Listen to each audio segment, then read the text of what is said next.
Imagine convincing Hitler's generals that the biggest invasion of the war was happening in the wrong place.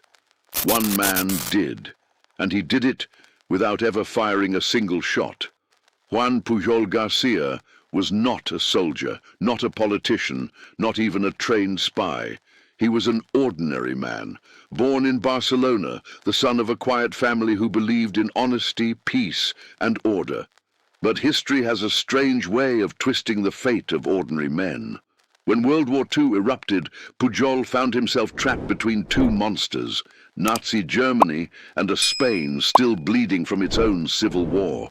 He saw what ideology could do, how it could consume entire nations. And in 1940, he made a decision that would change the course of history. He would fight fascism, not with weapons, but with lies. At first, nobody wanted him. He approached the British embassy in Madrid and offered his services to the Allies. They dismissed him as a dreamer, a nobody. So Pujol did the unthinkable. He decided to become a double agent on his own. He forged a new identity, posing as a loyal supporter of the Nazi cause. He convinced German intelligence that he was a Spanish diplomat with access to London. In reality, he was living in Lisbon, Portugal, with nothing but a typewriter, imagination, and absolute nerve. Pujol began sending reports to the Germans, detailed descriptions of British military units, troop movements, and supply chains. Every word was fiction, every location invented. But to make the illusion real, he needed something bigger, a network, so he created one. He invented an entire army of imaginary agents, 27 in total, spread across the United Kingdom. Dock workers, pilots, soldiers, even a secretary in the War Office. Each had a name, a background, and even distinct handwriting styles. Through letters written in invisible ink, Pujol compiled reports from his non-existent agents and passed them to the Germans. They believed every word. Within months, German intelligence regarded Agent Garbo, his code name, as one of their most reliable spies in Britain. But Garbo had never even set foot there. Pujol's genius was not in the lie itself, but in how he built it. He knew that a good deception must contain fragments of truth. He studied weather reports, newspapers, and BBC bulletins, weaving real details into his fabrications. Sometimes he deliberately included small mistakes, just to correct them later. It made his information seem even more credible. Once, he reported that a British convoy had left Liverpool headed for Malta. By sheer coincidence, the convoy was indeed attacked days later. The Germans were convinced that Garbo's spy network was unstoppable. By 1942, British intelligence finally discovered him. When MI5 learned that a mysterious agent in Lisbon had been fooling the Nazis so successfully, they tracked him down. Instead of arresting him, they recruited him. From that day, Garbo became a double agent. He would feed the Germans carefully crafted lies on behalf of the Allies. And soon, he was assigned a mission that would change the war. He was to deceive the Nazis about the location of the Allied invasion of Europe. The Allies were preparing Operation Overlord, the D-Day invasion of Normandy, but success depended on surprise. If Hitler knew when or where the landings would occur, the operation would fail. Garbo's task was to make the Germans believe that the invasion would happen elsewhere, in Calais.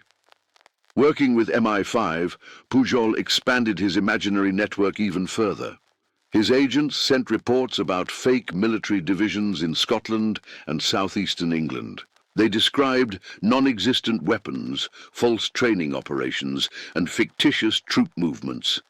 Every detail supported one grand illusion, that Calais, not Normandy, was the real target. To reinforce the deception, the British military created fake tanks, dummy landing craft, and false radio transmissions, but Garbo's words were the soul of the illusion. He spun a web of believable lies, each thread connected to the next, until the entire map of Europe seemed to confirm his story. By the spring of 1944, Hitler and his generals were fully convinced. They concentrated their best troops and defences at Calais, leaving Normandy relatively unguarded. Then came June 6, 1944, D-Day. As Allied troops stormed the beaches of Normandy, Garbo sent an urgent message to the Germans, claiming that this was only a diversion, that the real invasion would still come in Calais. Hitler believed him. He ordered his commanders not to redeploy reinforcements to Normandy.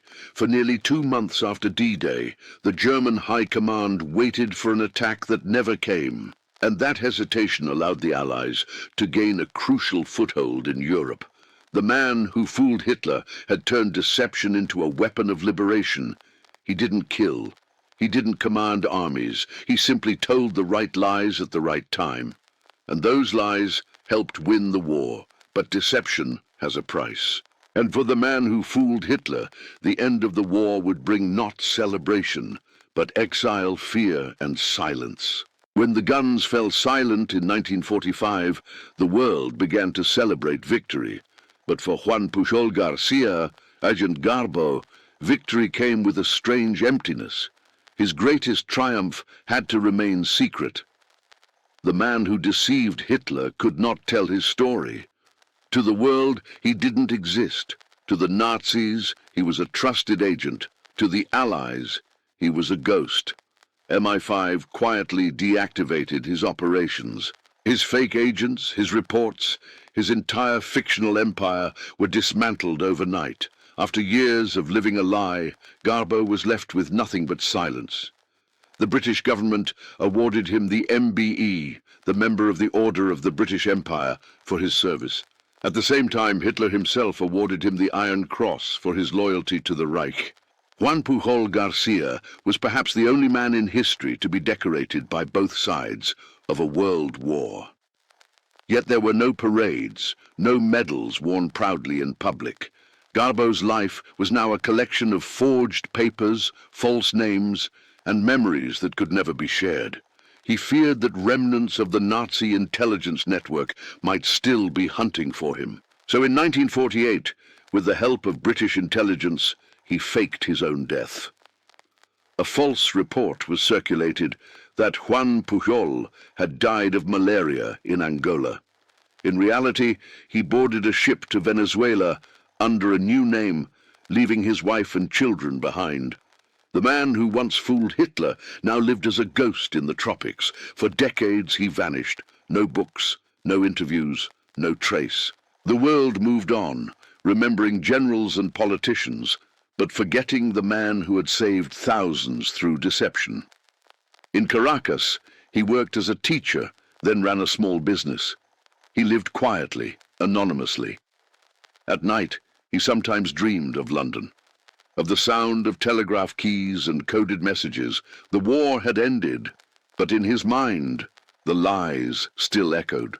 Meanwhile, in Europe, his legend began to resurface. Historians pieced together fragments of intelligence archives. A mysterious agent codenamed Garbo appeared again and again, an invisible thread connecting some of the most decisive moments of the war. In the early 1980s, a British journalist named Nigel West traced him down.